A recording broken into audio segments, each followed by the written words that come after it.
You know, when we ask that, what's the one word you use to describe yourself, a lot of people say loyal. And if I dig in, it's like, okay, what does that look like? Or it's caring, and it's like, what does that look like? Does that mean you care for yourself? Does that mean that you're loyal to a point where you're putting yourself last in order to people please this person? And so I think in mining, there's a tendency to either cut people off when we don't get on, or to go above and beyond to maintain a relationship that, like you said, might be estranged or might be really, really hard work.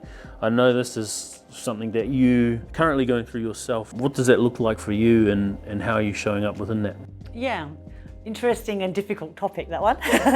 So being completely transparent with it, I have a challenging relationship with my younger son. It hasn't always been that way. We were really, really close, but a series of events has kind of changed that. I guess what's been role modelled to my son, because my ex-husband, once we separated, he left the country and he didn't come back. So that flight has been very prevalent within our house or within our family unit. If my younger son is feeling flooded or overwhelmed in any way, shape or form, his default will be to not respond and ghost, and it can be not hearing from him for quite some time, and we know the space that we're in. When you don't hear from somebody, it gets pretty scary. We're sort of working through a repairing phase of our relationship, and there's a lot to add to that because it's quite complex. But one of the things that we've recently discussed is that if I reach out and go, hey mate, thinking of you right now, rather than trying to think of an elaborate response, because he says that like he'll try and respond and go, oh, that's not good enough, or oh wow. I said, just send me an emoji.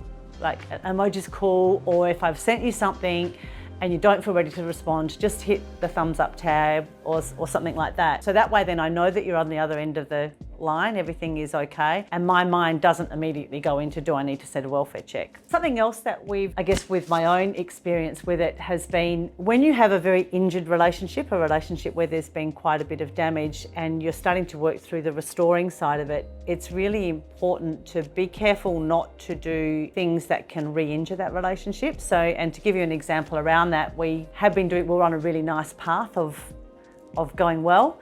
And then something happened to injure the relationship again, then it kind of set things right back. So again, that communication is really, really important, to talk to each other about what's going on and what you're feeling. And it doesn't have to be complex. It can just be, hey, I'm feeling this at the moment, you know. And something I've said to him is that when I don't hear from you, can create anger when I do hear from you, that you're okay and you haven't contacted for whatever reason. So yeah, so I guess they're things that we've been managing within our relationship.